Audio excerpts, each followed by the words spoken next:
Hello दोस्तों, नमस्कार। मैं अंकित भाटी, ग्रेटर नोएडा का एक गांव अस्तौली, वहां से आप सब लोगों का स्वागत करता हूं आपके इस चैनल रोजगार विद अंकित में। दोस्तों, आज जो मैं आपको टॉपिक कराने वाला हूं वो है हिंदी का। एक मॉक टेस्ट मैं ऑलरेडी आपको करवा चुका हूं इसका। वो क्या है? हिंदी का दूसरा मॉक टेस्ट है ये। पहला मॉक टेस्ट आप देख लीजिएगा, आपको हिंदी का एग्जैक्ट आइडिया हो जाएगा। और 11 फरवरी को पहला एग्जाम है, यानी एसएससीईडी की डेट एकदम कंफर्म हो गई है। 11 फरवरी से आप लोगों के एग्जाम शुरू हैं और 11 फरवरी से मैं बिल्कुल आपके साथ कंटिन्यू ये टच में रहूंगा किस तरह के क्वेश्चन आ रहे हैं, क्योंकि पेपर ऑनलाइन होगा तो आपको पता नहीं चलेगा कि पेपर किस तरह का आ रहा है। तो आप बिल्कुल चैनल के साथ जुड़े रहेंगे तो आपको एक एक क्वेश्चन का आइडिया दे दूंगा और आपको एक्सपेक्टेड क्वेश्चंस भी दूंगा। ठीक है दोस्तों, तो बहुत अच्छी आप तैयारी करने वाले हैं और हमारा 80 प्लस का टारगेट है। 80 प्लस 85, 80-85 नंबर आप लेके आते हैं तो आपका सिलेक्शन कोई रोकने वाला नहीं है। ठीक है दोस्तों, चलिए। और मैं ये टारगेट लेके नहीं चल रहा हूं, मैं इतने आपके करा के रहूंगा। आप देखिएगा, मैं ये नहीं कर रहा हूं कि आपको हिंदी का पहले कोर्स कराऊं। इस प्रैक्टिस सेट में हिंदी का कोर्स है।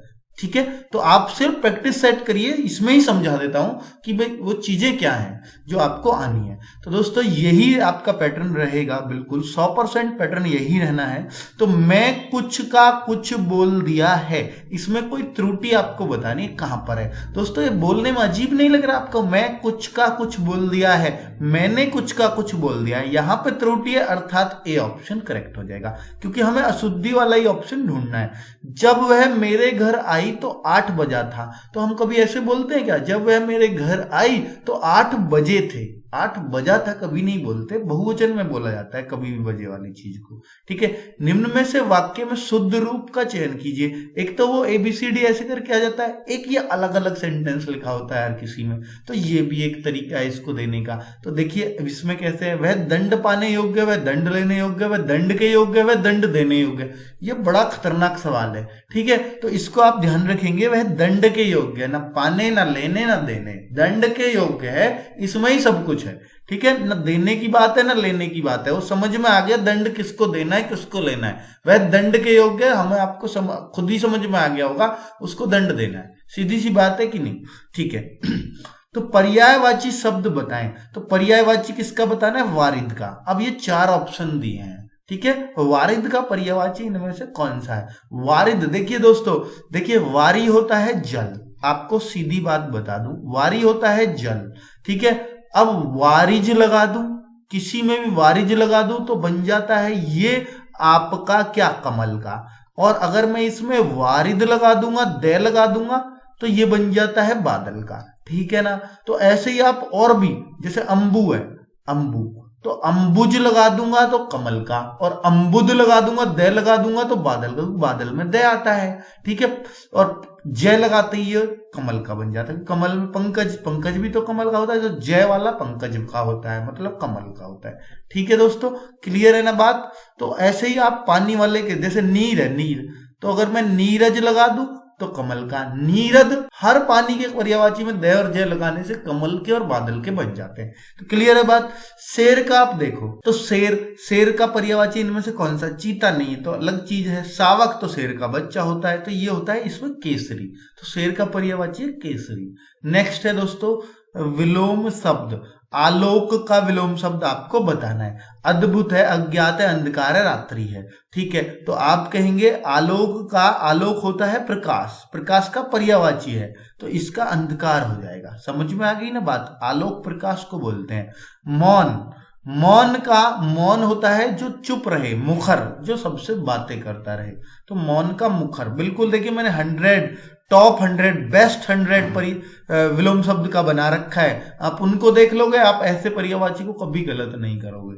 ठीक है, वो विलोम शब्दों को, तो बेस्ट 100 विलोम शब्द आप अंकित भाटी लिख देना, बेस्ट 100 विलोम अंकित भाटी, ऐसे आप डाल दोगे ना तो आपको सब कुछ मिल जाएगा। बेस्ट 100, अगर आप देखिए ये तो विलोम डाला है, मैंने ऐसे वर्तनी भी लिखवा रखी है, बेस्ट 100 वर्तनी ऐसे लिख देना। अंकित भाटी। ठीक है, आगे वर्तनी अंग्रेजी में लिख दो VARTNI, बेस्ट 100 वर्तनी अंकित भाटी। तो आपको 100 वर्तनी भी मिल जाएंगी जो टॉप 100 है, और वही पूछी जाती है हेड फिर के बार बार। ठीक है, तो दोस्तों 8वें में देखिएगा वर्तनी मतलब स्पेलिंग एरर। तो कवित्री कवित्री कवित्री कौन सा सही लिखा हुआ है? तो दोस्तों ये सही होता है, कवयित्री होता है सही सेंटेंस, बहुत इंपॉर्टेंट है ये अपने आप में। अब देखिए 9वां, उत्सव कौन सा सही लिखा हुआ है? उत्सव ए ऑप्शन का ही सही है। ये आपने देखा होगा, कभी कभी बहुत आसान भी पूछ लेता, उत्सव वाला आसान था। ठीक है, अनेक शब्दों के लिए एक शब्द, तो बिल्कुल 3 आपको अनेक शब्दों के लिए एक शब्द पूछे जा सकते हैं। हमेशा रहने वाला, तो जो हमेशा रहे, जो हमेशा जीवित रहे, उसको शाश्वत बोले जाते हैं। ये तो मतलब बहुत पुराने टाइम से कोई चीज चली आ रही है, तो हम घर में भी कोई ये है, कोई मान लो खाट है या कोई चारपाई जिसको बोलते हैं, ठीक है, तो वो सब चीजें पड़ी हुई हो तो हम बोलेंगे तो शाश्वत है, मतलब ये नाश होता ही नहीं, इसका खत्म होती ही नहीं। तो शाश्वत का उल्टा होता है नश्वर। तो शाश्वत का विलोम भी पूछ लेते हैं, तो नश्वर होता है जिसका नाश हो सके। ठीक है, जो सफलता पूर्वक प्राप्त किया जा सके उसको हम क्या बोलते हैं? सुलभ। जो सरलता पूर्वक, सफलता नहीं सॉरी, सरलता से जो मिल जाए उसको सुलभ बोलते हैं। ठीक है, किसी बात को करने का निश्चय, ठीक है, किसी बात को करने का निश्चय, किसी बात को पूरा करने का निश्चय संकल्प कहलाता है। भाई मैंने तो संकल्प लिया है, तो उस बात को पूरा करने का निश्चय, ठीक है, उसी को संकल्प बोलते हैं। नेक्स्ट है मुहावरों का सही अर्थ। अक्ल का दुश्मन, दोस्तों मित्र होगा शत्रु होगा, ऐसी बात तो कभी होती ही नहीं मुहावरों में, मित्र शत्रु। ज्ञानी होगा, महामूर्ख को बोलते हैं अक्ल का दुश्मन। ठीक है, अक्ल का दुश्मन है महामूर्ख। नेक्स्ट है चादर के बाहर पैर पसारना। तो चादर के बाहर पैर पसारना, आपको इनके ऑप्शन देख के जरूर याद आ जाने चाहिए, क्योंकि मुहावरे होते ही ऐसे हैं, ऑप्शन से तो आप लगा ही सकते हो कि चादर के बाहर पैर पसारने का मतलब है कि क्षमता से अधिक व्यय करना। ये आराम की नींद बढ़ा, ये तो ऐसे तो होता ही नहीं, क्योंकि चादर और नींद ऐसी वाली बात तो कभी आएगी ही नहीं। ठीक है, अलग हटके अर्थ होते हैं। तो क्षमता से अधिक मतलब अपनी जितनी चादर है उससे भी ज्यादा पैर पसार रहे हो, क्षमता से अधिक खर्च कर रहे हो आप। नेक्स्ट है पेट में दाढ़ी होना। तो दोस्तों ये बड़ा इंपॉर्टेंट है, क्योंकि इसका बिल्कुल हटके है इसका अर्थ, और सबको पता नहीं होता। तो छोटी उम्र में बुद्धिमान होना, इसको बोलते हैं पेट में दाढ़ी होना। ठीक है, क्योंकि अभी वैसी तो दाढ़ी आई नहीं है छोटी उम्र में, तो पेट में ही, मतलब ये तो पेट से ही सीख के आया, तो उसी को बोलते हैं छोटी उम्र में बुद्धिमान, पेट में दाढ़ी।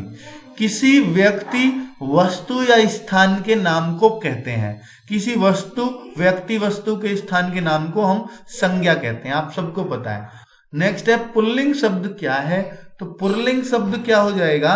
पुल्लिंग शब्द इनमें से बोतल स्त्रीलिंग है, क्योंकि आप देखते हो बोतल गिर गई ऐसे बोलते हैं, बोतल गिर गया कभी नहीं बोलते।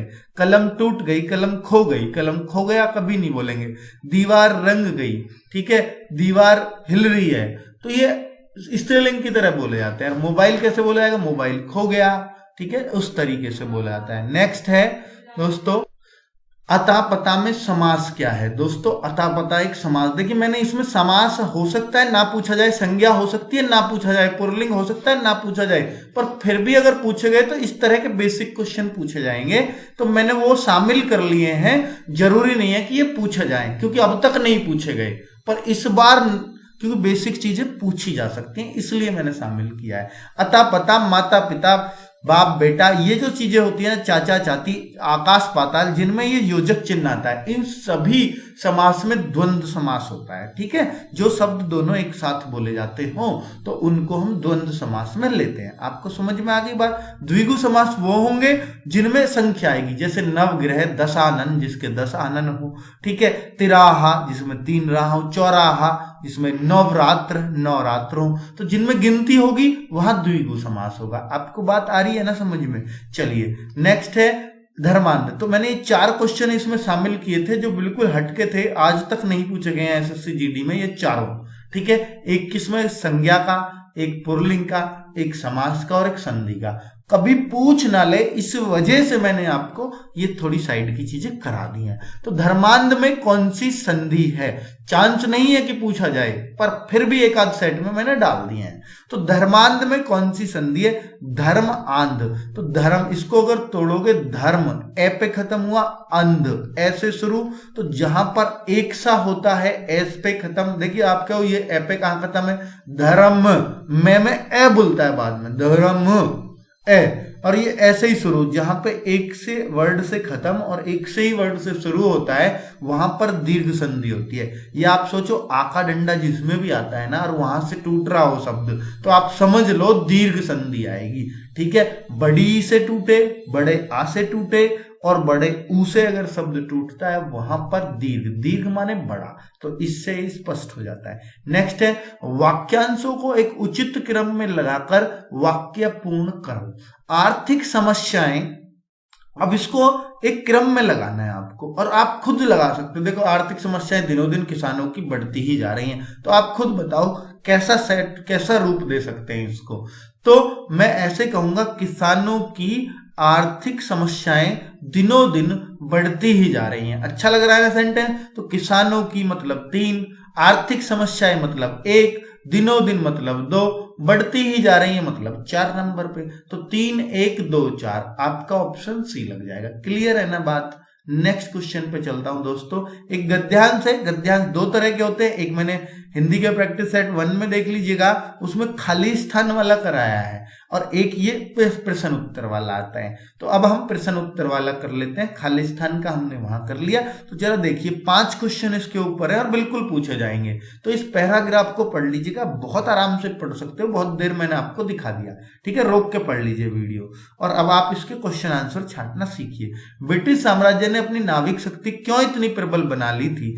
तो कोई उसके जहाजों को आना जाना ना रोक सके। कहानी पूरी जहाजों की है, तो युद्ध बुद्ध की बात ही कहां हो गई। ठीक है, तो कोई उसके जहाजों को आना जाना ना रोक सके। इसलिए मस्तूलों का जंगल कहने से लेखक का क्या तात्पर्य है? देखिए ये मस्तूलों का जंगल आप बोला है, तो ऐसा तो है नहीं कि मस्तूलों की पंक्तियां होंगी, नहीं। जंगल मतलब बहुत सारी चीज, हम कहते हैं और उस चीज का तो वहां जंगल है, मतलब बहुत सारी चीज हो वहां पे, असंख्य मस्तूल, इसका मतलब ये होगा।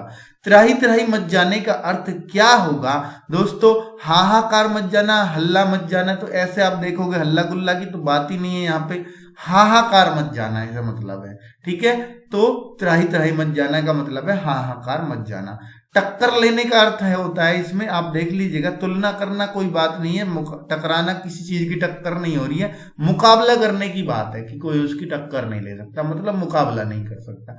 नेक्स्ट है, लंदन बंदरगाह कहां पर स्थित है, किस तो देखिए बिल्कुल नदी के तट पर, साफ ऊपर लिखा था कि नदी के, लंदन टेम्स नदी के ऊपर बसा हुआ है, बिल्कुल आप उसको साफ साफ आपको दिख रहा है वहां पे, नदी के तट पर। दोस्तों ये 5 क्वेश्चन के आंसर अगर आपने सही दिए होंगे तो आप पैराग्राफ बहुत अच्छे से अब कर सकते हैं।